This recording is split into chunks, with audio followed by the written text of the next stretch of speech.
السلام عليكم ورحمة الله. الحمد لله رب العالمين، الصلاة والسلام على أشرف المرسلين نبينا محمد وعلى آله وصحبه أجمعين.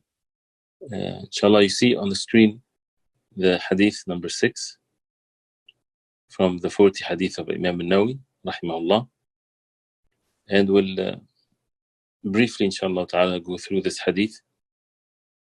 And even though the sessions are only half an hour and it's once a week, but it can be used in the proper way by memorizing or doing the best we can to study these hadith and these subjects. It gives us time to go through them every day and to even memorize as much as we can so that we can benefit from it, inshallah ta'ala. And this is a great blessing from Allah subhanahu wa ta'ala, that we get to know the hadith of the Prophet sallallahu alaihi wasallam. And the 40 hadith are basically talking about the principles of this deen. So the hadith is narrated by Abi Abdullah An-Nu'man ibn Bashir radiyallahu anhu.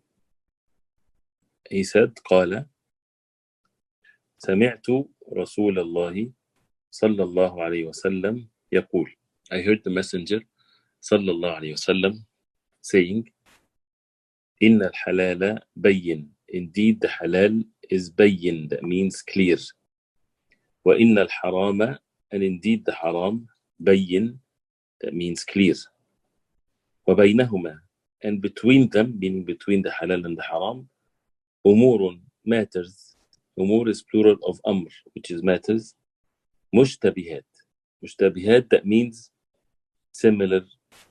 It can give the meaning of unclear, or has similar meanings, or might not be clear for many people, or doubtful. لا يعلمهن, لا يعلمهن, that means negating the ilm, negating the knowledge of it. كثير من الناس, many of the people. فمن اتقى الشبهات, whoever shields himself الشبهات, the doubtful matters, فقد استبرأ لدينه وعرضه, indeed he had sought al-bara'a, he has sought the perfection and the protection of his religion and his honor and dignity.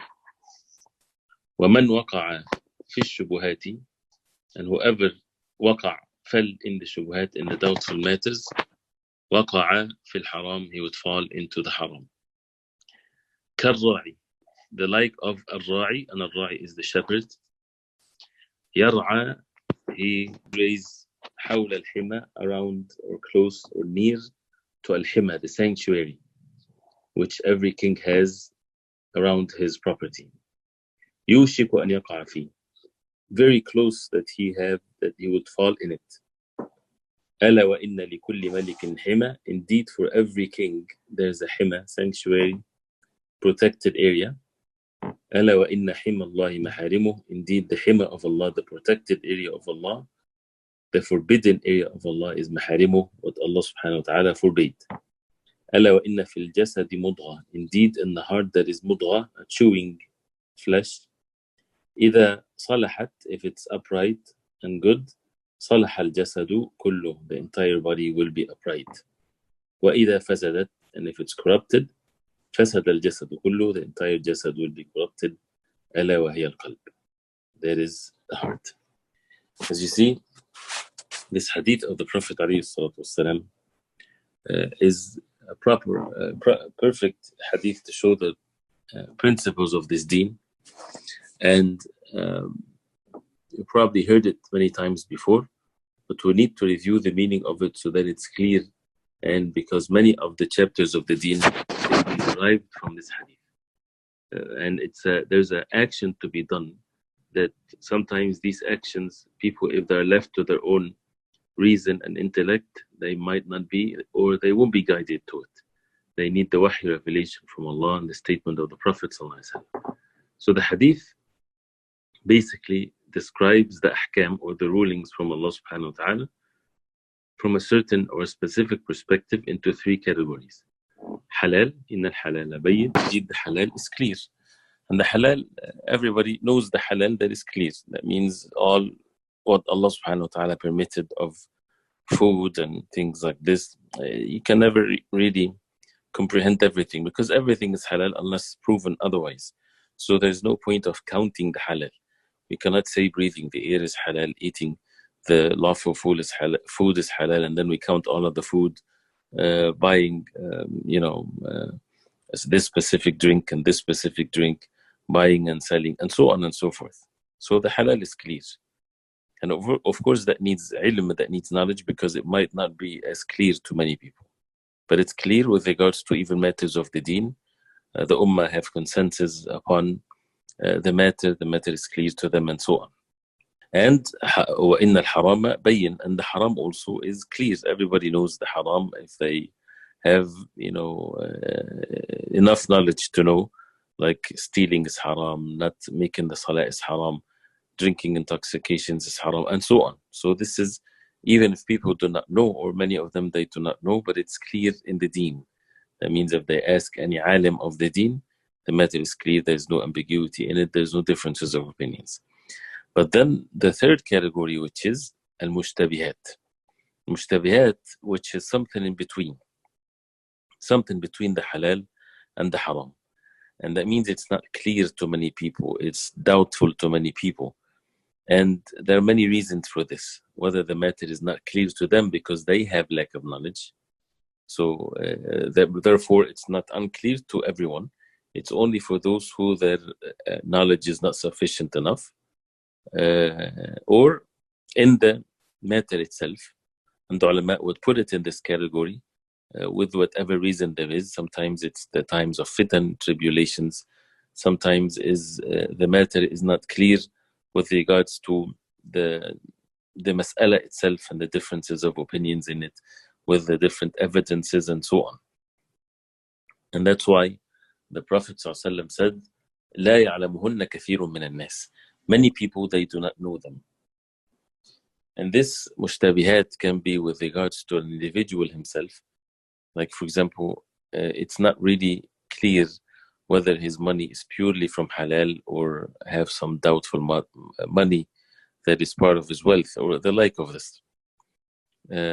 So what to do with this mushtabihat? Or maybe a person would ask someone and he would tell him this is haram, someone else also in the same level of knowledge or more, and they would say no, it's okay.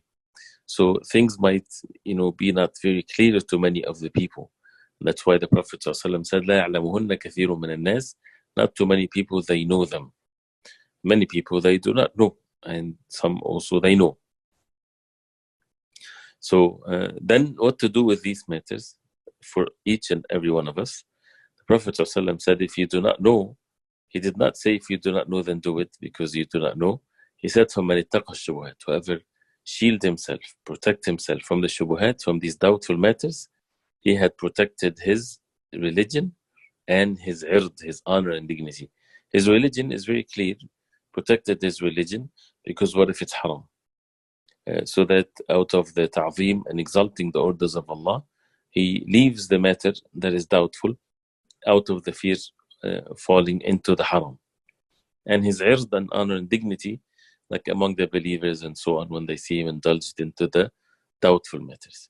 So ever do this, he is seeking the bara'ah, or the purification, or to distance himself, to purify his religion and to protect it and to perfect it.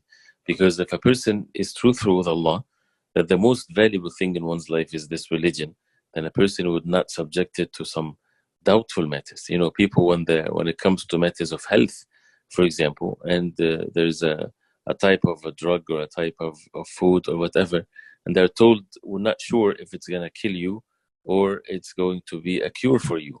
Usually people would avoid this, especially if there's alternatives and it's not going to be a matter of life and death. So this is with regards to health or wealth. And no doubt that what's more important than that is one religion. And this is the covenant between the believers and Allah subhanahu wa ta'ala.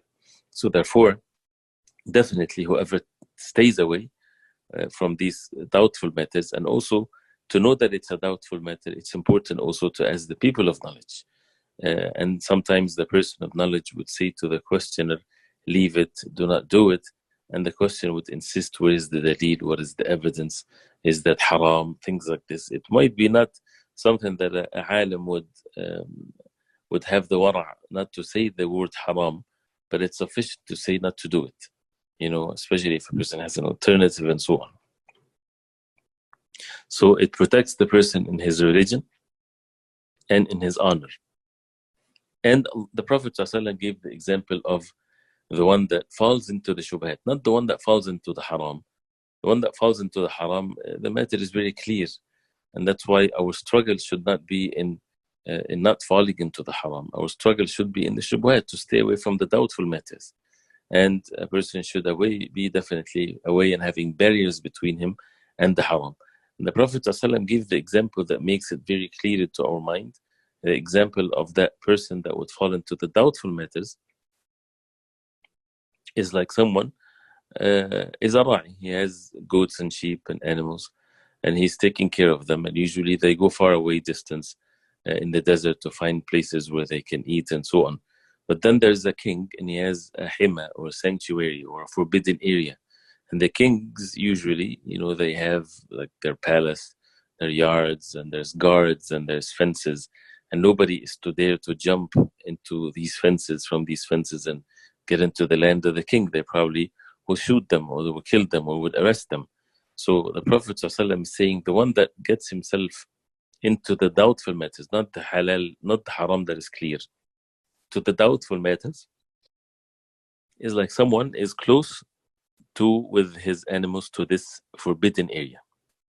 And he has no right to take his animals inside of the forbidden area, but maybe he has the right outside of it, but he's getting himself closer and closer. And of course, when the animals, they see on the other side of the fence, there is a nice land has been taken care of, because that's what the king land is. So, or being animals, they will jump in it. So they're more likely that they would jump in it, and therefore this shepherd will be in big trouble. So he did not intend for this to happen, but because he got himself closer to the haram, then he fell into the haram. And then therefore the Prophet ﷺ said, "Ala wa inna li kulli malikin hima." Indeed, to get people attention, that for every king there is hima, there's a sanctuary, there's a forbidden area. And for the forbidden area of Allah subhanahu wa ta'ala is maharimu, is the haram. Allah subhanahu wa ta'ala forbade it, and that's why whoever transgress the limits, if people do that to the kings of this world, they expect to be punished. And Allah subhanahu wa ta'ala is the king of all, and he's the one that is nothing is the like of him. So making the exalting the orders of Allah and having these sins in our hearts as something so evil that a person stay away from, like staying away from someone that has a fatal and a contagious disease, you run away from him. And the same thing with the haram, because Allah subhanahu wa ta'ala forbid it. And then the Prophet ﷺ said, indeed in the body there's a mudgha, there's a chewing thing, which is the heart, that إذا صلحت, if it's upright, the entire body will be upright. And if it's corrupted, then the entire body will be corrupted. And then the Prophet ﷺ said, it's the heart. So the heart is like the king. And the different parts of the body are the constituencies of this king. His deputies, the people that depend on him. So if the heart gives an order, right, the rest of the body will obey. So if the heart is upright, then the rest of the body will be upright. But if the heart is corrupted, then the rest of the body will be corrupted. So this last sentence of the hadith is a very clear evidence that whoever shows corrupted actions, whoever do a corrupted action, whoever do haram with his body, physical actions, that means his heart is corrupted accordingly. We do not know what's in the hearts of the people, but this is a statement that shows that if a person commits a sin, that means his heart is corrupted according to that sin. He exposed what's in his heart by the physical sin that he committed. And if the heart was not corrupted, he would have not had shown this sin or the disobedience of Allah subhanahu wa ta'ala, unless a person slips into the sin and immediately repents to Allah subhanahu wa ta'ala. So the statement that many people claim, or they say, that even though they commit sins or they neglect the orders of Allah, but their hearts are good, their hearts are pure, their hearts are upright, this is all false statement. And anybody can say anything that they want. But if it opposes what Allah subhanahu wa ta'ala revealed in the Quran and in the Sunnah of the Prophet ﷺ, that means it's falsehood. It's not correct. It has no basis to it whatsoever. It does not exist. So this is the same way. But if someone's physical actions are good or appears to be good to us, can we say that his heart is upright and good? We say Allah knows best, and we say we hope that he is, because Allah subhanahu wa ta'ala knows what's in the heart. But we know what's in the heart. If the actions are corrupted, that means there's corruption in the heart. And the ulama, when they talked about the mushtabihat or the doubtful matters, when they mentioned, the reasons for it is the lack of knowledge, is the lack of understanding, lack of reflecting. It's all, part of the knowledge itself. And also the bad intentions that a person has with regards to these ahkam and these rulings. So, the Prophet ﷺ said, لا يعلمهن كثير من الناس. That means some people, they might know these mushtabihat, and that's why a person should always ask the people of knowledge, the most that he trusts the knowledge in their religion. But at the meanwhile, a person should stay away from the shubuhat, and not to say, well, if it's not haram, then I do it. And as if people want to ask questions, is it haram? Is it haram? Because if it's not haram, they won't do it. This is opposite to the fact that a believer exalt the orders of Allah. And sometimes, of course, a person leaving the shubuhat, it has to be based on ilm. Otherwise, a person might leave something that is halal or something that would make him an extremist. And this is also not a relative thing to the actions of the people, but relative to the ilm, to the knowledge, to the sunnah, to the way of the Prophet ﷺ. And there are many examples of this, that people might fall into extremes in that. Like, for example, just an example came into my mind, the issue of eating the meat and so on from the people of the book. As far as the ruling is concerned, it's definitely permissible, and it's stated by the Quran, no doubt about it. It's not from the shubuhat that a Muslim can eat the meat slaughtered by the people of the book, Jews or Christians, even if they stayed on their religion. It's still permissible. This is a special thing for them to eat from their meat if it's slaughtered properly, because we have other verses in the Quran that talks about slaughtering and about saying Bismillah and so on. But this subject itself, because many people, they do not know whether things are slaughtered or not, or things like this, there's levels of extremes. Originally, the person is not supposed to ask a person, he just eat the meat as it known. But once it's well known that people in a certain place, they don't slaughter properly, and it's already known. So even if they're Muslims, it's not supposed to be for the person to eat from their meat, let alone be non-Muslims. So once it becomes clear, then people should stay away. But maybe the alim, when they ask him, he would not say the word haram, but he would say stay away from it, right? Because maybe this one slaughterhouse, they slaughter properly, for example, in which other places might not slaughter properly. So that's why the matter can be doubtful. But for the most part, it's well known that most of the places, they don't slaughter in the proper way, and of course they don't say Bismillah, staying away from it. But we don't have to say that it's haram. So if a person asks and he says, is it haram? Is it haram? What's the evidence? It doesn't have to be this way, because this is a matter that can be, even though the ruling is not mushtabihat, the ruling is clear in the Quran. And the Prophet ﷺ ate from went and would be invited by the Jews, and he'd eat in the place, and he doesn't ask them, about whether it's halal or haram or whatever. So this is, unless, again, as you said, it's well known that it's not done in the proper way, then it's a different situation. So also the Prophet ﷺ made the matter very clear, and how that the person approaching himself to the haram is something that is forbidden. And a person should not say, again, as we said, as long as it's not haram, it's okay to do it. But a person should stay away from the haram, and to have a barrier between him and the haram. And as a way of Allah subhanahu wa ta'ala on earth, and as it's clearly mentioned in the Hadith, for those who trust themselves so much, if they get closer to the haram, they'll fall into the haram. So many things takes us closer to the haram. Sometimes it's our phones, for example.